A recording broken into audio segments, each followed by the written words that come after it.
Many of us have experienced that feeling of falling in love with someone that our parents thought was unsuitable. But what if that unsuitable match was a dog? This is the story of how Emma fell in love with an unsuitable dog called Hope, and how, in the end, her mum made huge sacrifices and travelled thousands of miles to keep Hope safe. Hello, I'm James Jacobson in Maui, Hawaii. And I'm Claire Mansell in London, England. Welcome to Dog Edition, where voices from around the world consider all things dog. On the show today, we meet mother and daughter, Lucy and Emma, and hear about their epic journey across 2 continents and an ocean to keep the dog that Emma rescued safe. We find out how in some places in the world, simply having a dog that looks a certain way can mean imprisonment for the owner and a death sentence for the dog. And we find out why animal welfare charities are fighting to change the rules. Hey, Pepper, want to go for a walk? So, Claire, this is a story which you uncovered when you were on the Queen Mary a few months ago. That's correct, yeah. So that's how me and my family came back to the UK after the 2 years that we spent in Canada. And the ship has kennels on board. And so, as you can imagine, I went and talked to a few of the dog owners and the cat owners who were on board because I was really curious about it. And one of those owners who I spoke to was Emma. And I asked her what I thought was a simple question, which was, where had she come from and where was she going to?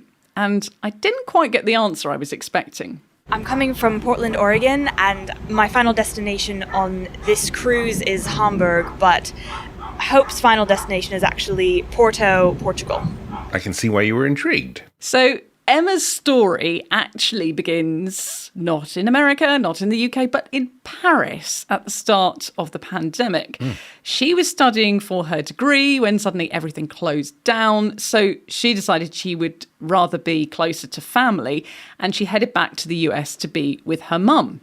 I got a nice little place, a house with a yard, because the biggest thing that had been missing from my life when I was in Europe had been a pet. I had a very clear vision. I'm going to make this work for me and finally be able to have another animal. During lockdown, Emma's local shelters were inundated with requests for pandemic pups. So she had to look further afield. I went on Pet Finder, which is the big adoptable pet, almost clearinghouse in the United States. And I knew I wanted a Pitbull. I just felt strongly that it was a breed that is more likely than any other to be summarily executed in the shelter system. And I just wanted to give a loving home to an animal who might not otherwise have those opportunities. So I was browsing for Pitbulls specifically. That's pretty good advice for anyone who is thinking about adopting a pet. Well, Emma's mom, her name is Lucy, is a dog lover as well, and she'll do anything for her daughter, as you'll find out later in this show. But back in 2020, she had some pretty strong opinions when Emma told her that she was planning to get a pit bull. Absolutely don't do that. Anything but that. I have my daughter finally home in the midst of the COVID pandemic, and she's saying, I want to go online, get a dog sight unseen. It's a rescue. It's got problems, probably because it's a rescue. And by the way, it's a pit bull. I can't even explain it to you, but I saw her face and I saw her eyes and I just said, that's my dog. I'm sorry, Mom, but that's my dog. We've all had those little tit-a-tats with our parents, right? They have a fantastic relationship, those two, actually. It's wonderful.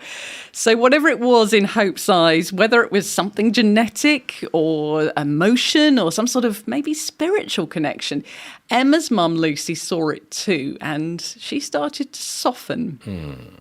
She has very intense eyes, very beautiful. It's as if someone's taken heavy eyeliner and outlined the eyes of this dog. If you catch her in the right light, she has yellow eyes that kind of glow.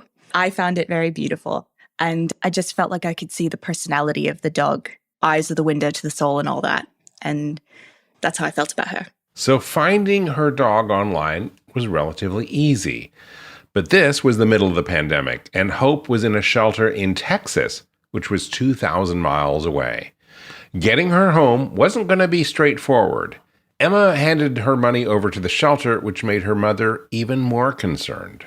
It did seem like Texas was a long way away. The dollar amount seemed very large. The whole thing seemed just fraught with danger and difficulty. And there was another problem. I started talking to the rescuers in Texas, looking at what it would take to get her to my location. And then the state was on fire.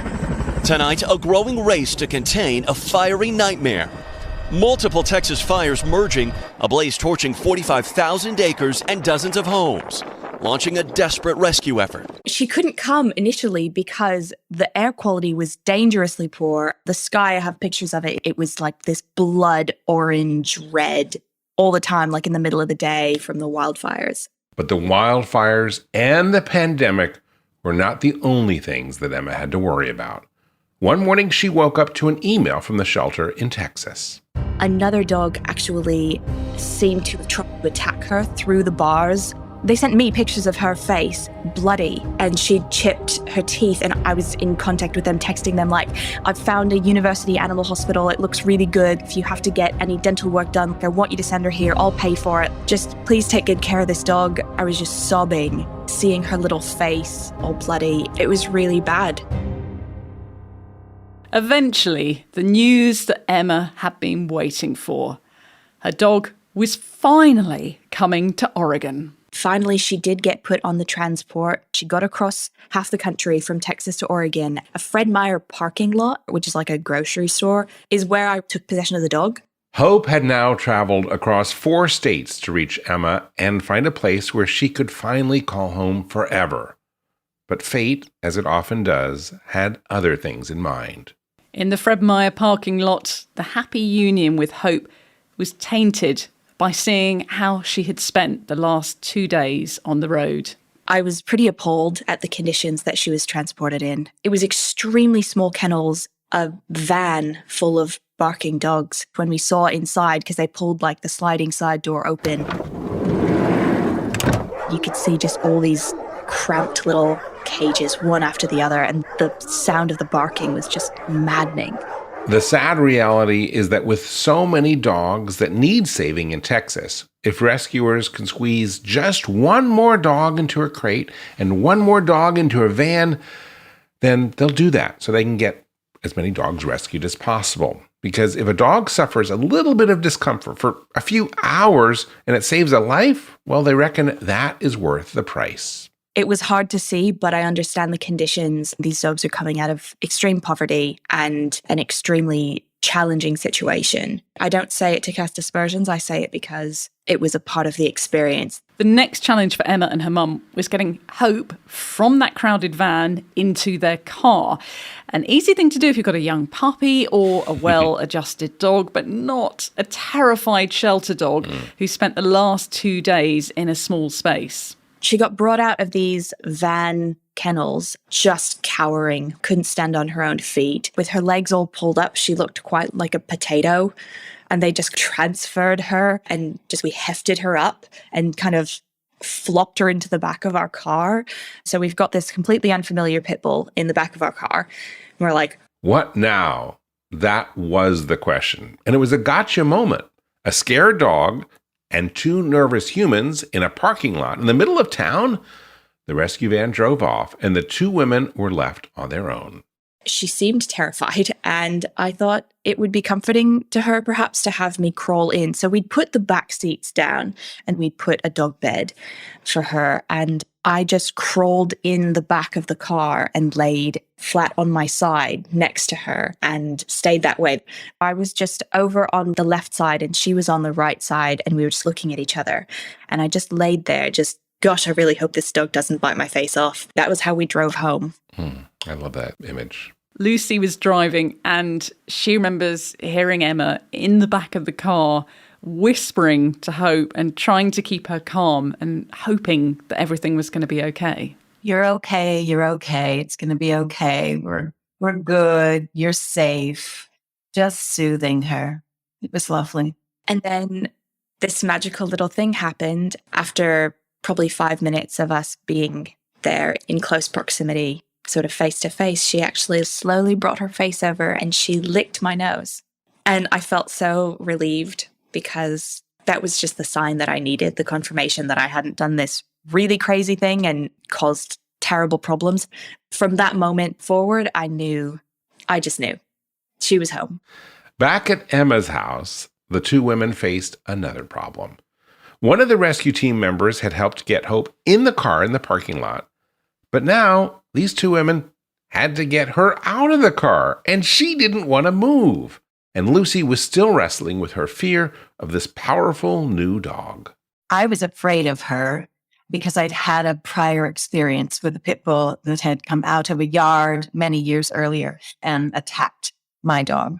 And so I had every possible level of fear and discrimination that you can have against pit bulls. They had to get Hope from the car to the safety of an enclosed garden. It was food that got her out of the car and into the yard. But then when she got into the yard, she definitely wasn't coming into the house. She was like a wild animal. She ran the corner and she's there, her glowing yellow eyes in the corner of the yard, as far away from us as she could get. And we're vegetarians, but I thought that the smell of Beyond Meat sausage cooking might actually do the trick in terms of enticing her into the house, making it smell really good. So I went inside and I cooked some sausage. And I was right. A little bit of sausage or even vegan sausage works, I guess. Despite everything she had been through in the shelter and the long journey across the United States, once inside Emma's home, Hope began to heal. The quick turnaround from her being just terrified of her new environment to just deciding that she was going to trust. I felt like I could almost see the decision happen in her eyes. Hope settled into her new home slowly and tentatively started exploring the neighbourhood on walks, while Emma sat out the pandemic, waiting for the world to restart. I was actually thinking I would stay in the States for another year or two and finish my master's, but I applied to this university program. I got my acceptance around the beginning of March, and then we knew it was on at that point. This opportunity with this program was just far too good. But at the time, I did not know about the meaning of Hope's breed and what would happen. It was out of the question that she would leave her pets behind. So Emma started looking around for ways to get Hope to Europe. She didn't want to fly there because Hope is frightened of loud noises. Where she's from is very rural, and they have some interesting policies apparently when it comes to shelter dogs. There's like an enclosure that they're all in, paddock almost, and when they have too many, apparently they take a gun and they shoot them in the head. So my dog is lethally afraid of gunshots, like beyond what many dogs feel when they hear fireworks, gunshots, etc. She'll go into as small a space as she can find, and she will not come out for many hours. She's spent up to 36 hours in this sort of self-made cage, having heard gunshots. That is just heartbreaking. I had no idea. Yeah. So while they were researching how to get to Europe, preferably not involving an aircraft, she discovered that they could sail back with her on the Queen Mary 2. But as I very well know, competition for the onboard kennels is really fierce. Because there is just one ship that is doing it that allows dogs. Yeah, and they only have, I think it's about 20 kennels, something like that. And, you know, if you have a bigger dog, you need 2 kennels. And they don't do that many sailings every year.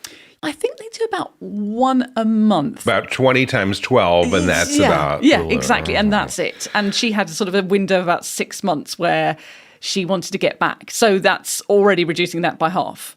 Well, they went on the waiting list, and they were on the waiting list for months.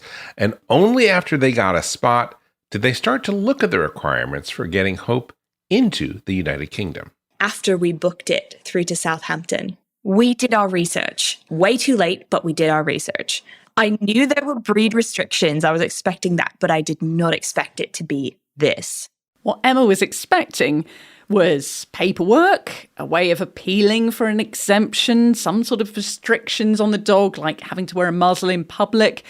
And what she found instead was this paragraph on the Department for the Environment, Farming and Rural Affairs website.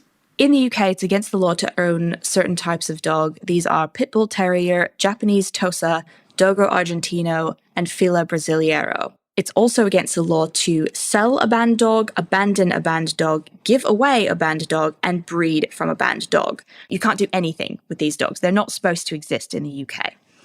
Whether your dog is a banned type depends on what it looks like, rather than its breed or name. I'll just pause on that for a minute. What it looks like. You heard that correctly. If your dog so much as looks like a pit bull in the UK, even if it has a DNA test that says it is not a pit bull, the dog can be seized and destroyed. You can get up to 6 months in jail and an unlimited fine. The UK does have a list of exempt dogs, but it is only open to dogs that are already in the country. It's a crime to bring her in to the country. So to get this list, we would have to commit a crime, which is punishable by 6 months in prison, an unlimited fine, and they could just kill her. So it's a complete catch-22. Emma's plans for her move to the UK were in tatters, and she needed to find a solution quickly. We are going to take a quick break here, but next up, you will hear how Emma and her mother hatched a plan to keep hope with the family while Emma studied in Glasgow. We'll be right back. And now, a message from your dog. Every day with you is like a day at the beach, and I want as many beach days as possible. I want to run and sniff and find a good stick to carry. I want to walk with you, run with you, sleep with you, eat with you. And when I eat with you, I want Everpup. It infuses any food you give me with health and life and vibrancy. I can feel it. It's a strange thing to do, sprinkle this powder on my food, but I wouldn't have it any other way. My time with you is precious and irreplaceable, and I'm thrilled to be with you for as long as possible. Here's to puppy playtime and senior snoozes. No matter how old I get, I want my Everpup. It just makes me feel good in this life. And the next, and the next, and the next. I am so grateful to be your dog and for the Everpup you give me. So now that you know what your dog wants, get Everpup, the ultimate dog supplement. Everpup is available in select pet shops and on Amazon. But to get the best price possible, join the Everpup Club at everpupclub.com, where you'll get your first jar for just $8 with free shipping anywhere in the US. Go to everpupclub.com and use the discount code DPN. That is everpupclub.com. Everpup every day. Welcome back. Before the break, we heard how Emma fell in love with a pit bull called Hope, and how her plans to move to Scotland with the dog were thrown into disarray when she discovered the UK has breed-specific legislation, which bans the ownership of several breeds, including pit bulls. Hope and Emma were booked onto a transatlantic crossing, which was due to dock at Southampton. But now they knew they could not get off there. So they phoned Cunard, the cruise line, in a panic. As a stroke of brilliant luck, that one particular sailing happened to go on to Hamburg, and we were able to extend it. And that is the stroke of luck that made all of this work. So Hope had a spot on the ship, and it was going to Europe, where she'd be allowed to enter. But the ship was leaving from New York, which was on the opposite coast from where they lived. And the whole reason she was sailing was because they didn't want to put her on a plane. We knew we couldn't fly Hope. It was mostly her sound sensitivity. If there were any doors closing with a boom that sounded like gunshot to her, we were afraid that she might hurt herself trying to gnaw her way out of a kennel. And so we knew that to protect her, we needed to drive her. So I had been ready to retire for some time, and we got the call from Cunard. I put in my notice that day at work. Lucy, who had previously begged her daughter to get anything but a pit bull, left her job so that she could drive her daughter and this dog in her RAV4 across 11 states just to get to New York in time. It took 7 days.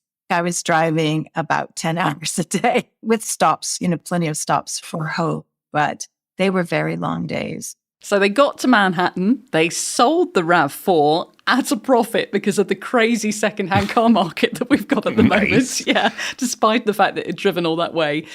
And Emma and Hope got on board the Queen Mary 2. And Emma's mum, well, the plan was that she was going to jump on a plane and spend several months living in Europe with Hope and enjoying her retirement. But that wasn't as straightforward as they thought it would be either. Of course not.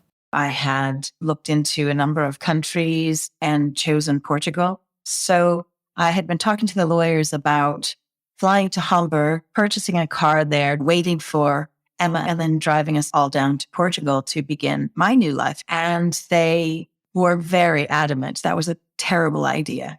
That first, I wouldn't be able to drive a car out of Germany if I didn't have any kind of address there, and it would all be registered there, and I would have to get car insurance there. And there were all these bureaucratic requirements that I simply wouldn't be able to meet. So Lucy had to fly to Portugal first, buy her car there, and then drive across Europe a long distance to collect Emma and Hope. I flew to Lisbon, Portugal, took a taxi to the car dealership, and I drove from there to Hamburg. I think I had 2 days because, of course, Emma on the QM2 is going across the ocean. And then we drove back to Portugal, where I am now living. So let's just recap on this whole epic journey.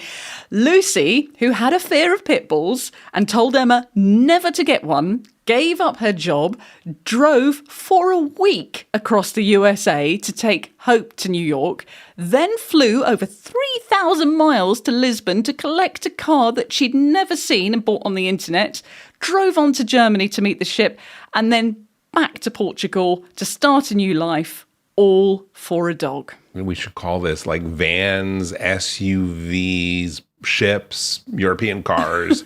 What an odyssey. It is indeed.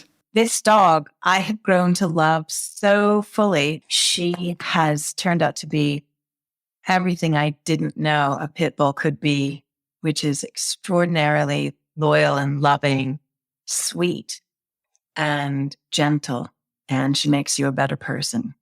The future of Emma, Lucy, and Hope isn't laid out exactly.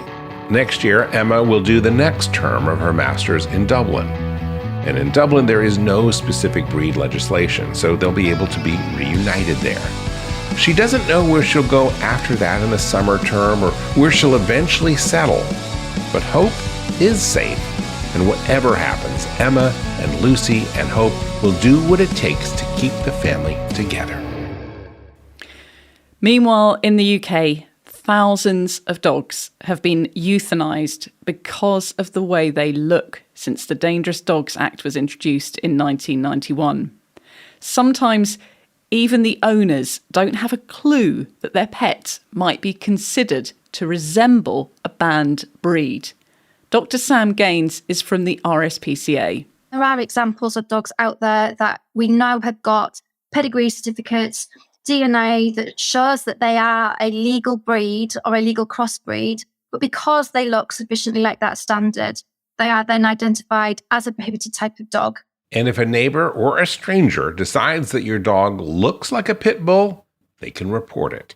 Your dog will be taken away by the police, and they will then have that dog assessed by typically a dog legislation officer. They will make an assessment of the dog in front of them and compare it to a standard that describes what a pit bull terrier type of dog should look like. And for the UK under case law, it is the American Dog Breeders Association standard that was written in the 70s that basically outlines what that dog should look like. As well as working off breed guidelines that are decades old, there's another problem. There is no threshold in terms of characteristics that a dog has to meet to be found to be of type. So some officers may expect a 60% match in characteristics. Others might expect a much, much higher number. So it's very subjective. In the UK, we've been subjected to decades of alarmist news stories about dog attacks, and particularly about pit bull and pit bull type dogs. And it's really easy to forget that in other parts of the world, these dogs are not just loved pets, but are really useful working dogs. If we look at the purebred version, which does exist over in the States, where we've had basically the same lines of dogs bred over generations, we see some fantastic Pitbull Terriers over there. The dogs working in search and rescue, working as pets as therapy. These dogs are absolutely fantastic. There's another side of demonising specific breeds, which I confess is not something I'd actually thought of. One of the RSPCA's concerns is the fact that by looking at breed and by labelling certain types of dogs as dangerous, that falsely misleads the general public to think that any other type of dog is safe. It sure seems like there are very few positives to this whole breed-specific legislation in England. Yeah, that pretty much sums it up, actually, Jim. And it's also very confusing. In fact, we wanted to know if anyone could actually tell a Staffordshire Bull Terrier apart from a Pitbull. Now, a Staffordshire Bull Terrier is legal and a Pitbull is illegal, but they look very similar. So we went to dog parks around the UK and used different side-by-side images to see if people could identify the banned dog. I'm not sure, that one. I would not approach either of those dogs very happily. So he's got his ears back, which makes me think I'm a little bit wary of him because of his body language. I don't think I could tell, but I would go for that one because he doesn't look friendly. The left. Because you don't see it as often. Don't think I've seen those. And they're a pretty strong dog, aren't they? I'd guess the one on the left. The way its ears have been trimmed makes it look like it's supposed to be a vicious dog. Well, no, I can't tell the difference. I'd be guessing. I'd say it was this one. I'd probably guess this one. That one. Is that the Staffy? And that's the banned breed. So we went out across the UK with like iPads to show people these two different dogs side by side, and the results weren't so good, huh? Yeah, I should say as well that I used different side-by-side images because I didn't want to just have one pair of images that people would say, well, it's just those pictures that you picked. It was different pairings. We tried to be as scientific as we could. Absolutely.